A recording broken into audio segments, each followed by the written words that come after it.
Hello everybody. How's it going? It's been nearly a week. Hope you're all doing well. And that's why I wanted to kind of do this, really, just to catch everybody up, because it's all been bits on, bits on Twitter and bits on the Discord server and, that kind of stuff. So basically, I've spent most of this week sat on my butt, and not through choice, mostly just because I've not really been up to getting up and doing anything. It's been a bit of a struggle. And it kind of, I want to say, came out of nowhere, really, because obviously you guys know, prior to last week, I was diagnosed with Lyme disease, which is spread through tick bites. If you don't know what Lyme disease is, it's basically a bacterial infection spread through an infected tick bite, primarily a tick that bites deer. And I know exactly where it happened. I don't remember it happening, but I know exactly where it happened.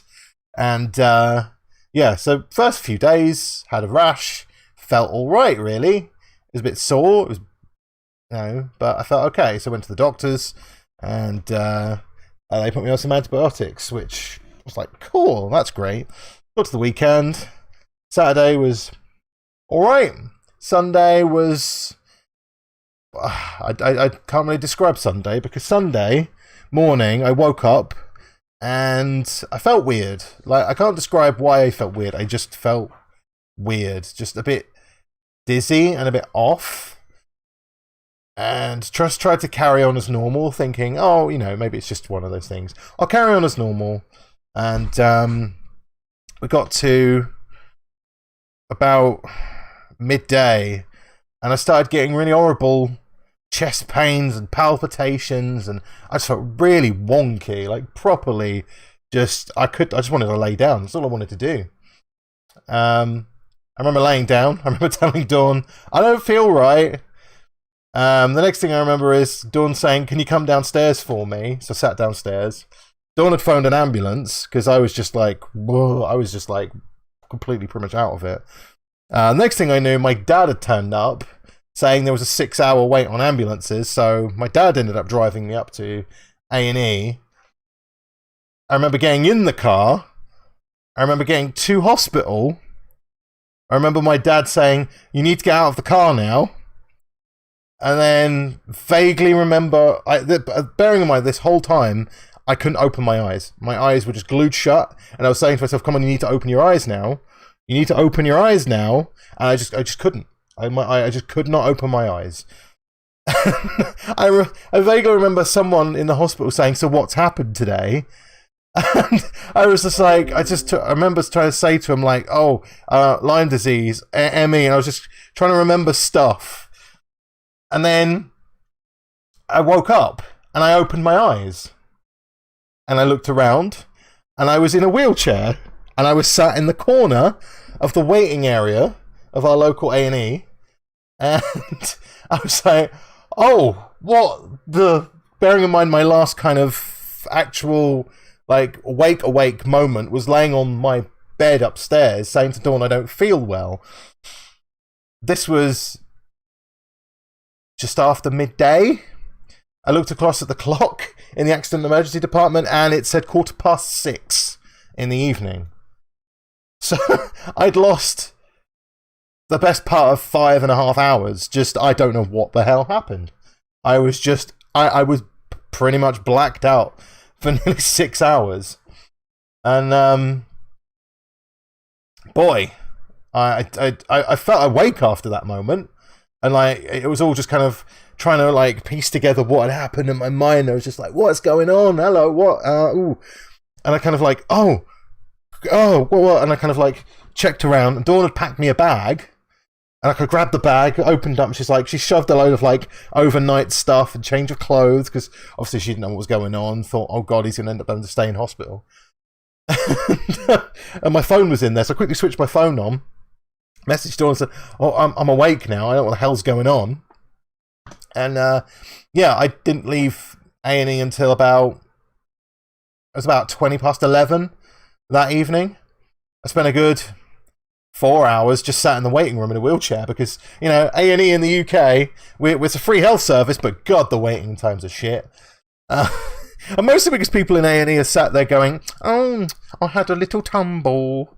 And they basically just grazed their knee and they're taken up all the time. So yeah, I eventually got through to what they consider the majors department in the hospital. As soon as I got through to majors, honestly, the doctors in there were brilliant. They were all just like really quick. I had like 6 or 7 vials of blood taken. I had an ECG done, which is like electrocardiogram done on my heart because I had chest pain, so they were just checking to make sure my heart was okay. I had a chest x-ray done because I've got a history of pneumonia, so they double-checked to see if I didn't have pneumonia again, which was clear, luckily. And my blood pressure, everything was taken, and thankfully, my blood pressure was... I remember the doctor saying, my blood pressure is spot on for somebody of my age who doesn't have ME. So actually, I'm actually quite a healthy person, which is like weird to me. My ECG was perfect. My heart was absolutely like spot on, and which is good news because that means that my body is doing a really good job of fighting this infection. It is a bacterial infection, and my body is doing a good job.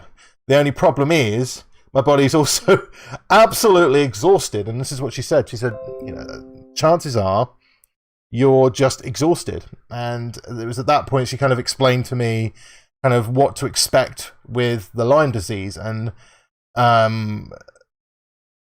it was a case of just, it's all over body exhaustion. And I listen, I've got a condition called chronic fatigue syndrome. Okay. And from the name chronic fatigue, you can kind of understand that I'm tired like all the time. But this Lyme disease tiredness is just another level. It's not just tiredness in terms of feeling sleepy. It's like every single muscle in your body just doesn't have any energy in it whatsoever to do anything. So you say, get up, and your body goes, I don't think I could do that. I'm knackered. Leave me alone. And that's how I've been most of the week. I've still had the chest pains, I still had heart palpitations, which have thankfully today, which is why I wanted to do this. I said yesterday I was going to do this, but thankfully the heart palpitations have kind of like died off a bit. I'm still really tired. Like I can't walk very far. Oh, I get so out of breath just walking just a little bit. Have I been watching a lot of telly? Actually, I've been watching a hell of a lot of speedruns. I have been absolutely binge watching speedruns. That's what I spent my time doing. I've been watching football and speedruns, and that's it, basically. Yeah, I've just been, luckily, you might know her as Milo Buffy, but she's a family friend called Maxine, and she had some old sofas, and we got some old sofas off of her, and they're all recliner sofas. All recliner sofas. So I've had a recliner to myself, just kind of stretched out in my leg, because I had to keep my leg up because it's where the infection got in, so they recommended keeping my leg kind of as level as possible, as much as possible.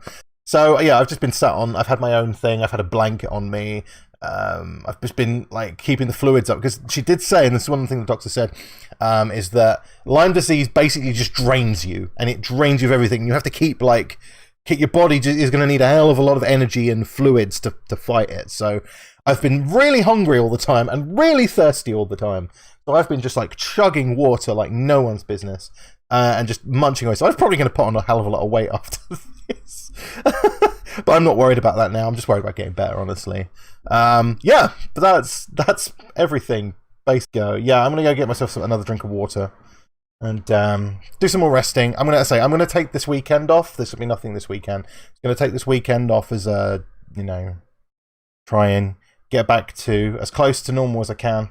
I know this. It's just basically text with me on Twitter or whatever, and I wanted to. If you hear my voice and see me, then at least you know that it's. No, it's not Dawn going, he's dead. Take it easy, everybody, and I'll see you again soon.